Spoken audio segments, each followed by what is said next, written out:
നാരായണ നാരായണ. ഓം നമോ ഭഗവതേ വാസുദേവായ. ഓം. ശ്രീമദ് ഭാഗവത മഹാപുരാണം, അതിൻ്റെ മാഹാത്മ്യം, 6-ാമത്തെ അധ്യായം, 85-ാമത്തെ ശ്ലോകം, 23-ാമത്തെ ഭാഗം. ഓം.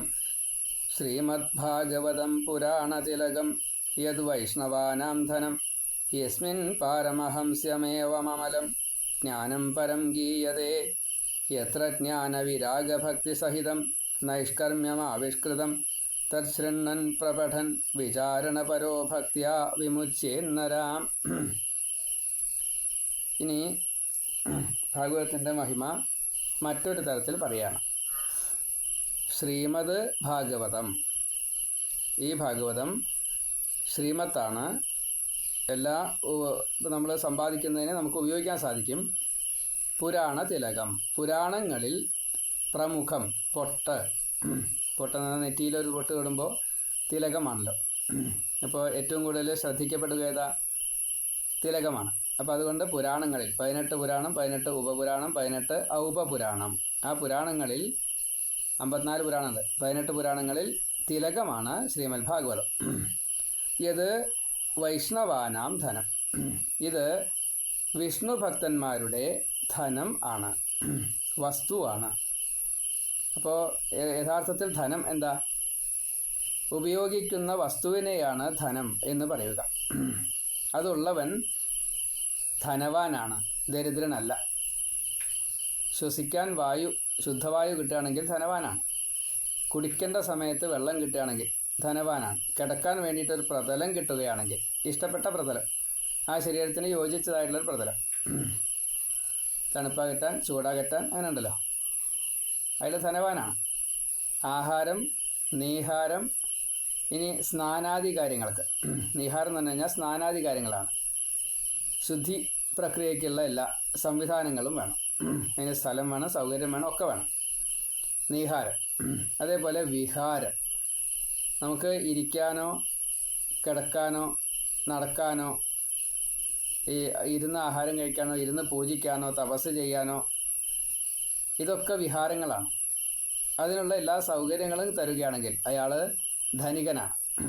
ആഹാര, നീഹാര, വിഹാര, നിദ്ര, കിടന്നുറങ്ങാനുള്ള സ്ഥലം, ഇത്രയേ വേണ്ടൂ നമുക്ക്.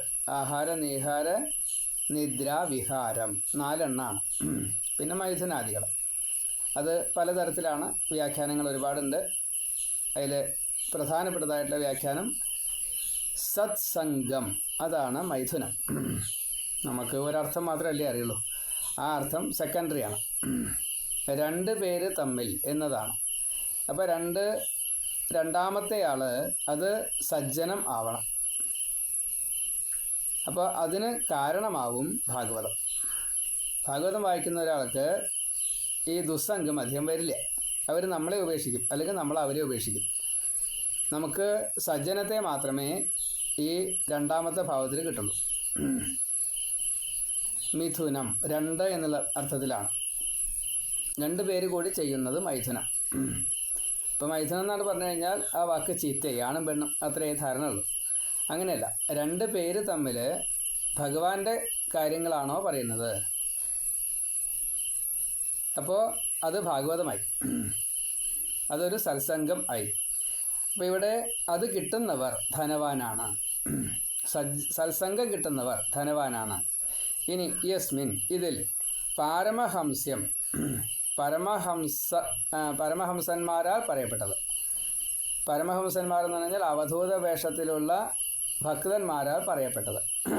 കാരണം ഇത് അവർക്ക് വേണ്ടിയിട്ടല്ല, അവർ ലോകഹിതത്തിന് വേണ്ടിയിട്ട്, ദേവഹിതത്തിന് വേണ്ടിയിട്ട്, ലോകഹിതത്തിന് വേണ്ടിയിട്ട് ആണ്. അപ്പം അതുകൊണ്ട് ഇത് പരമഹംസന്മാരാൽ പറയപ്പെട്ടത്, പാരമഹംസ്യം. മാത്രമല്ല അത് അമലം ആണ്, അമലം ഏവ, ഒരു മാലിന്യങ്ങളും ഇല്ലാത്തതാണ്.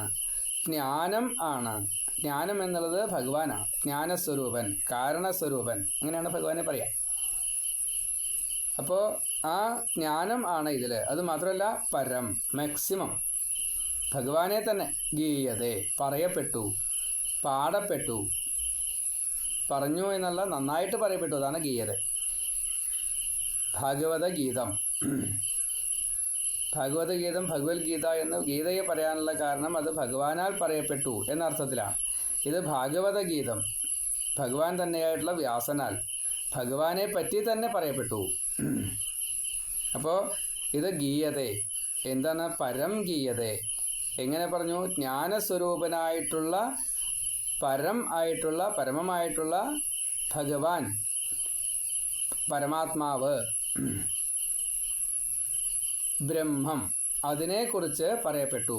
ഗീയതേ എത്ര? ഇതിൽ ജ്ഞാനം ഉണ്ട്, വൈരാഗ്യം ഉണ്ട്, ഭക്തി ഉണ്ട്, സഹിതം, മൂന്നും കൂടി ചേർക്കപ്പെട്ടു. ഭക്തി, ജ്ഞാന, വിരക്തി മൂന്നും കൂടി ചേർക്കപ്പെട്ടു. ഇത് നൈഷ്കർമ്മ്യം, കർമ്മത്തെ വീണ്ടും ചെയ്യേണ്ടാത്ത ഒരു അവസ്ഥയിലേക്ക്, കർമ്മം നമ്മളെ വിട്ടുപോകുന്ന ഒരവസ്ഥയിലേക്ക് ആവിഷ്കൃതം. അങ്ങനെയാണ് ഇതിൻ്റെ ഘടന. അതുകൊണ്ടാണ് ഭാഗവതത്തോളം ഈ ഒരു കെട്ടുറപ്പോട് കൂടിയിട്ട്, അടുക്കും ചിട്ടയോട് കൂടിയിട്ട് ഇങ്ങനെ ഒരു ഗ്രന്ഥമില്ല.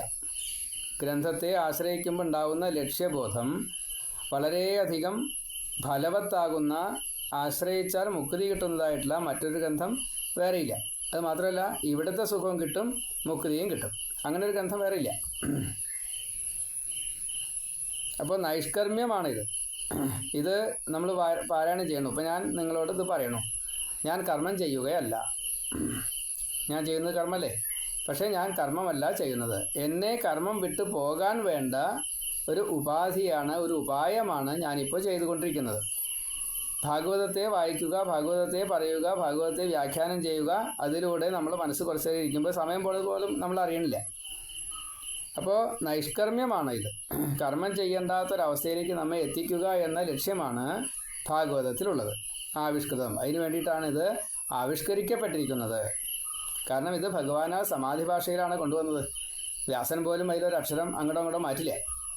തത് ശൃണ്വൻ, അത് കേൾക്കുകയാണെങ്കിൽ, പ്രത്യേകം പറയാണ്, കേൾവിക്കാരാണ് വേണ്ടത്. കേൾക്കുകയാണെങ്കിൽ, പ്രപഠൻ, നന്നായിട്ട് അതിൻ്റെ അർത്ഥത്തെ മനസ്സിലാക്കിക്കൊണ്ട് പഠിക്കുകയാണെങ്കിൽ, നന്നായിട്ട് ഉച്ചാരണ ശുദ്ധിയോട് കൂടിയിട്ട് അത് പാരായണം ചെയ്യുകയാണെങ്കിൽ, നമുക്കതിൻ്റെ അർത്ഥത്തെ വ്യാഖ്യാനിച്ചെടുക്കാനുള്ള അന്വയ സാര അർത്ഥമൊക്കെ കിട്ടുകയാണെങ്കിൽ, വിചാരണപരഹ, അതിനെ മനനം ചെയ്തുകൊണ്ട്, അതിൽ നിധിധ്യാസം ചെയ്തുകൊണ്ട്, ഭക്തിയോട് കൂടിയിട്ട്, ഭക്തിയാ വിമുച്യേത് നര, മുക്തി കിട്ടുക തന്നെ ചെയ്യും, മോചനം നേടാൻ സാധിക്കും. നരന്, നാരായണനും നരനാണ്, അതിൽ നമ്മൾ നരന്മാരാ. അപ്പോൾ ഈ നമ്മൾ നരന്മാരുടെ പ്രവൃത്തി തന്നെ ചെയ്യണം, അഭാവത്തിലേക്ക് എത്തണം. ഇനിയൊരു ശരീരം വേണ്ടാത്തൊരവസ്ഥയിലേക്ക് ഈ അഗ്നിബീജമായിട്ടുള്ള രകാരത്തെ, നരനാരായണന്മാരായിട്ടുള്ള വിസർഗം, നരഹ, ന എന്നുള്ള അഭാവം, രകാരം അഗ്നിബീജം, ബ്രഹ്മമാണ്, വിസർഗമാണ് നരനാരായണന്മാർ. അപ്പോൾ ആ ഹ എന്നുള്ളത് നരഹ എന്നാണ്, രണ്ട് കുത്ത്. ഈ രണ്ട് കുത്ത് നരനാരായണന്മാരാണ്, വിസർഗമാണ്. ആ ഭാവത്തിൽ നിന്ന്, നരൻ എന്നുള്ള ഈ ഭാവത്തിൽ നിന്ന് നാരായണനിലേക്ക് എത്തിക്കും ഈ ഗ്രന്ഥം. അതാണ്. അപ്പോൾ അതുകൊണ്ട് തന്നെ ഭക്തന്മാരുടെ ധനമാണ് ഈ ശ്രീമദ് ഭാഗവതം. ശ്രീമദ് ഭാഗവതം പുരാണതിലകം യത് വൈഷ്ണവാനാം ധനം. വൈഷ്ണവചിത്തന്മാർക്കാണ് കൂടുതൽ ഇത് ധനമായിട്ട് വരിക, അല്ലാത്തവർക്ക് വരും, കുറച്ച് കാലതാമസം എടുക്കും. യസ്മിൻ പാരമഹംസ്യമേവം അമലം. ഇത് പരമഹംസന്മാരാൽ പറയപ്പെട്ടതാണ്. അവധൂത വേഷത്തിലുള്ള മഹാസന്യാസിമാരാൽ, ശ്രീ ശുഖബ്രഹ്മർഷിമാരാൽ പറയപ്പെട്ടതാണ്. അവരാൽ പറഞ്ഞതായിട്ടുള്ള പലതും കൂട്ടിച്ചേർത്തതാണ്. അമലമാണ്. അതുകൊണ്ട് തന്നെ ഇത് അമലമാണ്. ഒരു മലിനങ്ങളും ഇതിലില്ല, നിർമ്മലമാണ്. മാത്രമല്ല ജ്ഞാനം, നിർമ്മലമായിട്ടുള്ള ജ്ഞാനം, അത് ഭഗവാനാണ്. ആ ഭഗവാനെ കിട്ടുകയാണ്. ഇതിങ്ങനെ മാക്സിമത്തിലാണ് പരം ഗീയതേ പറയപ്പെട്ടു, നന്നായിട്ട് തന്നെ പറയപ്പെട്ടു. എത്ര ജ്ഞാന വിരാഗ ഭക്തി സഹിതം. ഈ ഭാഗവതത്തിൽ ഭക്തിജ്ഞാന വൈരാഗ്യമുണ്ട്. അതുകൊണ്ടാണ് സനകാദി മഹർഷിമാർ ഭാഗവതം വായിച്ചോളൂ എന്ന് പറയാനുള്ള കാരണം. അപ്പോൾ ഭാഗവതം വായിച്ചപ്പോൾ ഭക്തിജ്ഞാന വൈരാഗ്യങ്ങളൊക്കെ ഓജസ്സും തേജസ്സും കിട്ടി. നമ്മിലുള്ള ഭക്തി ഭാവത്തെ നമുക്ക് ഉണർത്താൻ സാധിച്ചു. നമുക്ക് ഈ പ്രപഞ്ചത്തോടുള്ള ആസക്തി അത് വേണ്ടാന്ന് വെച്ചു നമ്മൾ വൈരാഗികളായിട്ട് മാറി. ഭാഗവതം വായിച്ചാൽ ജ്ഞാനം കിട്ടും, ഭഗവാനെ കിട്ടും. കാരണം ഇത് ഭഗവാൻ തന്നെയാണ്, പ്രത്യക്ഷ കൃഷ്ണ ഏവഹിയാണ്. അതുകൊണ്ടാണ്. അപ്പോൾ നൈഷ്കർമ്മ്യം ആവിഷ്കൃതം. അതുകൊണ്ട് ഇത് നിഷ്കർമ്മം, ഒരു കർമ്മവും വേണ്ടാത്ത ഒരവസ്ഥയിലേക്ക് എത്തിക്കാൻ ആവിഷ്കരിക്കപ്പെട്ടതാണ്.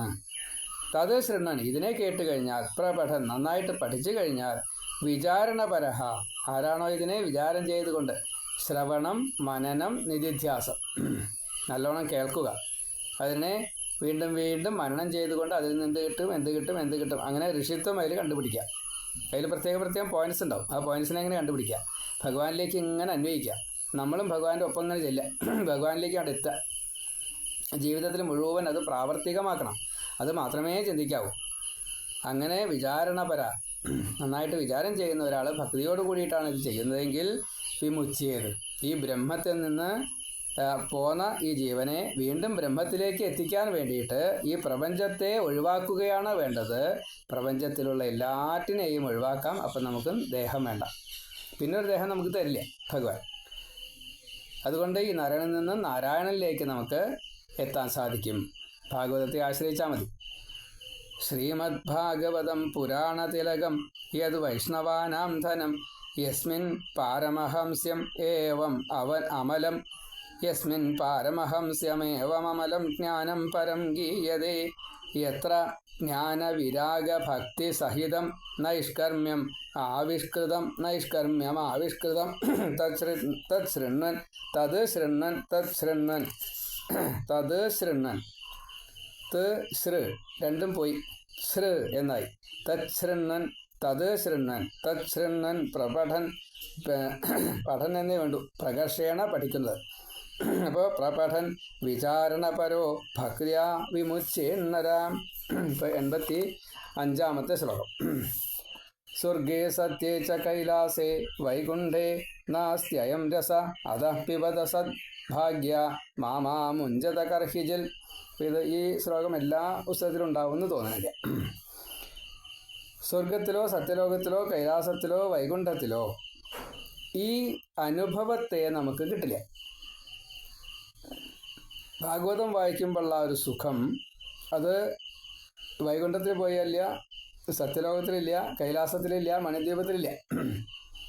അതുകൊണ്ട് മനുഷ്യനായിട്ട് ഇവിടെ കലികാലത്തിൽ ഒരു മറ്റുള്ളവരുടെ ശല്യങ്ങളൊന്നും ഇല്ലാതെ കൊണ്ട് നമുക്ക് ഈ ഭാഗവതം വായിക്കാൻ സാധിക്കുന്നു എങ്കിൽ അത് മഹാപുണ്യ. അതുകൊണ്ട് ഏറ്റവും ശോഭനമായിട്ടുള്ള ഭാഗ്യത്തെ, ഭഗവത് അനുഗ്രഹത്തെ കിട്ടുക എന്നത് ഭാഗവതത്തിലൂടെ കിട്ടും. അതുകൊണ്ട് അങ്ങനെയുള്ള ഭക്തന്മാരെ നിങ്ങൾ ഈ രസത്തെ, ഭാഗവത അമൃതമാകുന്ന ഈ രസത്തെ ദുർലഭമാണ്, പക്ഷേ സുലഭമായിട്ട് കിട്ടണു. അതിനെ പാനം ചെയ്യൂ ധാരാളമായിട്ട്, ഒരു കാലത്തും ഉപേക്ഷിക്കാത്ത രീതിയിൽ എപ്പോഴും എന്നും നിത്യം കുറച്ച് സമയം, അല്ല ഫുൾ ടൈം ആണെങ്കിൽ ഫുൾ ടൈം അതിനെ സ്വീകരിച്ചോളൂ. സ്വർഗേ ഇല്ല, സത്യലോകത്തിൽ ഇല്ല, കൈലാസത്തിലില്ല, വൈകുണ്ഠത്തിലില്ല. കാരണം അവിടെ ഡ്യൂട്ടീസ് വേറെ ഉണ്ട്, ഈ ആസ്വാദനമില്ല. മണിദ്വീപത്തിൽ ഇത് പറഞ്ഞിട്ടില്ല എന്ന് മാത്രമേ ഉള്ളൂ. അങ്ങനെ വേണ്ടാച്ചിട്ടാണ്, കരുതി കൂട്ടിയിട്ട് വേണ്ട ചേർക്കുക, അത്രയേ ഉള്ളൂ. ന അസ്തി അയം രസ, ഈ രസം വേറെ ഒന്നിനും കിട്ടില്ല, ഭാഗവത അമൃതം പോലെ. അതുകൊണ്ട് പിബത, ഇതിനെ കുടിക്കൂ, ഭാഗവതത്തെ വീണ്ടും വീണ്ടും കേൾക്കൂ, പറയൂ, പഠിക്കൂ, നിധിധ്യാസം ചെയ്യൂ, ജീവിതത്തിൽ അത് പ്രയോഗിക്കൂ. സദ്ഭാഗ്യ, അങ്ങനെയുള്ള സാത്വികമായിട്ടുള്ള ഭാഗ്യത്തെ ലഭിച്ച ഭക്തന്മാരെ മാമാമുഞ്ചത, ഇത് ഒരിക്കലും ഉപേക്ഷിക്കരുത്. കർഹിജിൽ, ഒരിക്കലും മാമാമുഞ്ചത, ഉപേക്ഷിക്കരുത്. കർഹിജിൽ മാമാമുഞ്ചത, ഒരിക്കലും. കർഹിജ് എന്ന് പറഞ്ഞാൽ ഒരിക്കലും എന്ത് കാരണം വന്നാലും ശരി ഭാഗവതം വായന ഉപേക്ഷിക്കരുത്. അപ്പോൾ എല്ലാ പുരാണങ്ങളിലും വെച്ചിട്ടും ഉത്കൃഷ്ടമായിട്ടുള്ള ഈ ഭാഗവതം എല്ലാ വൈഷ്ണവന്മാർക്കും, വിഷ്ണു ദീക്ഷയുള്ളവർക്ക്, വിഷ്ണു ഭക്തന്മാർക്ക് ഏറ്റവും മുഖ്യധനമാണ്. അതിൽ ആരാണോ ഈ മഹാത്മാക്കളായിട്ടുള്ള, അനുഭവസ്ഥരായിട്ടുള്ള, മഹാപണ്ഡിതന്മാരായിട്ടുള്ള, ഭക്തന്മാരായിട്ടുള്ള അവർ ഭഗവാനെ അറിഞ്ഞിട്ട് ഇത് ബ്രഹ്മം തന്നെയാണ്, ബ്രഹ്മത്തിലേക്ക് എത്താൻ പറ്റും, അതിനുള്ള ജ്ഞാനം ഇതിലുണ്ട് എന്ന് ഉറക്കെ പറഞ്ഞത്, കീർത്തിക്കപ്പെട്ടത്, അത് ആ ജ്ഞാനം ഈ വൈരാഗ്യത്തോടു കൂടിയിട്ട് ഭക്തന്മാർക്ക് ഭഗവാനാൽ കൊടുക്കപ്പെടുന്നു എന്നതുകൊണ്ട് ഈ ഭാഗവതത്തെ വായിക്കുന്നത് കർമ്മം പോലുമല്ല എന്ന രീതിയിൽ ഭഗവാൻ അതിനെ വ്യാഖ്യാനം ചെയ്തു. അതുകൊണ്ട് തന്നെ ഇപ്പോൾ ഭാഗവതം നമ്മൾ വായിക്കുകയാണ്, പക്ഷേ അത് കർമ്മമല്ല. കർമ്മത്തിന് എന്താണുള്ള ഫലമുണ്ട്. കർമ്മത്തിൻ്റെ ഫലം എന്താ? പ്രതിഫലമായിട്ട് പലതും കിട്ടും. അപ്പോൾ ഒരു പക്ഷേ പ്രാരബ്ധം വരും. ഭാഗവതം വായിക്കുമ്പോൾ പ്രാരബ്ധം വരില്ല. അപ്പോൾ അതിനുള്ള രീതിയിൽ വേണം ഭാഗവതത്തെ വായിക്കാനായിട്ട്. നിർമത്സരാണാം സദാം. ഒരു കൈതവവും പാടില്ല. അപ്പോൾ വളരെയധികം മനസ്സിലാക്കണം. എന്നിട്ടോ പരമാർത്ഥ സംഘം കിട്ടാൻ വേണ്ടിയിട്ട്, പരമാർത്ഥത്തിലുള്ള സംഗതിയെ കിട്ടാൻ വേണ്ടിയിട്ട്, സജ്ജന സംസർഗം കിട്ടാൻ വേണ്ടിയിട്ട്, ഭഗവാനെ അറിയാൻ വേണ്ടിയിട്ട്, സദ്ഗുരുവിനെ, ആത്മീയ ഗുരു അങ്ങനെ ഒന്നുണ്ട്, അത് കിട്ടാൻ വേണ്ടിയിട്ട് ഭഗവാനെ കീർത്തിക്കുക, കേൾക്കുക, അത് അർത്ഥവിചാരം ചെയ്യുക. നമുക്ക് എപ്പോഴാണോ, ചിലപ്പോൾ ഗുരു വേണ്ട, നമുക്ക് തന്നെ ഇൻഡ്യൂഷൻ കിട്ടും ഉള്ളിൽ നിന്ന്. അങ്ങനെ അവിടേക്ക് എത്താൻ സാധിക്കും. ഇങ്ങനെ ഈ പരമപുരുഷനിൽ ലയിക്കാനുള്ളതായിട്ടുള്ള ഭക്തി ഭഗവാനാൽ ഈ ഭാഗവതം വായനക്കാർക്ക് കിട്ടും, കേൾക്കുന്നവർക്ക് കിട്ടും, മുക്തിയും കിട്ടും, ഇഹസുഖവും കിട്ടും. അപ്പോൾ അതുകൊണ്ട് ഇതിനെ ഒരിക്കലും മാമാ മുഞ്ചത, ഉപേക്ഷിക്കരുത്. കർഹിജിൽ, ഒരിക്കലും ഉപേക്ഷിക്കാൻ പാടില്ല. കാരണം ഇത് ഭാഗവതം സ്വർഗത്തിൽ കിട്ടാത്തതാണ്, സത്യലോകത്തിൽ കിട്ടില്ല, കൈലാസത്തിൽ കിട്ടില്ല, മണിദ്വീപത്തിൽ കിട്ടില്ല, വൈകുണ്ഠത്തിൽ കിട്ടില്ല, വൈകുണ്ഠത്തിൽ പോലും കിട്ടില്ല. അതുകൊണ്ട് ഇതിനെ കുടിക്കൂ, വീണ്ടും വീണ്ടും നിത്യം ഉപാസിക്കൂ. ശ്രീമദ്ഭാഗവതം പുരാണതിലകം യദ് വൈഷ്ണവാനാം ധനം യസ്മിൻ പാരമഹംസ്യമേവമമലം ജ്ഞാനം പരം ഗീയതേ യത്ര ജ്ഞാനവിരാഗഭക്തിസഹിതം നൈഷ്കർമ്മ്യമാവിഷ്കൃതം യത് ശൃണ്ണൻ തത് ശൃണ്ണൻ പ്രപഠൻ വിചാരണപരോ ഭക്ത്യാ വിമുച്യേന്നര സ്വർഗേ സത്യേ ച കൈലാസേ വൈകുണ്ഠേ നാസ്ത്യയം രസ അതാപിബത സദ്ഭാഗ്യ മാമുഞ്ചത കർഹിജിൽ. ശ്രീ ശുഖബ്രഹ്മർഷി പറയുന്ന ഈ നിഗമകൽപ്പതരോർഗളിതം ധർമ്മപ്രോച്ചിത കൈതപോത്ര ശ്രീമദ് ഭാഗവതം പുരാണതിലകം സ്വർഗേ സത്യേ ച കൈലാസേ. വളരെ പ്രധാനപ്പെട്ടതായിട്ട് 4 ശ്ലോകങ്ങൾ 3 ഭാഗമായിട്ടാണ് പറഞ്ഞത്. അതിനെ ശ്രദ്ധിക്കുക, അതിനെ മനസ്സിലാക്കുക. ഭാഗവതത്തിൻ്റെ മഹിമ ശ്രീ ശുഖബ്രഹ്മർഷിയാൽ പറയപ്പെട്ടതാണ്. അത് നമുക്ക് ഉപകാരമാവട്ടെ. മറ്റുള്ളവർക്കും ഇത് കൊടുക്കുക, അതിന് ഷെയർ ചെയ്യുക, ലൈക്ക് അടിക്കുക, ഷെയർ ചെയ്യുക, ഒക്കെ ചെയ്യുക. അതിൻ്റേതായിട്ട് ഫലങ്ങൾ വേറെയാണ്. കൂടുതൽ ആൾക്കാരെ ഇതിലേക്ക് ചേർക്കുക. ശ്രീ ഗുരുവായൂരപ്പ നാരായണ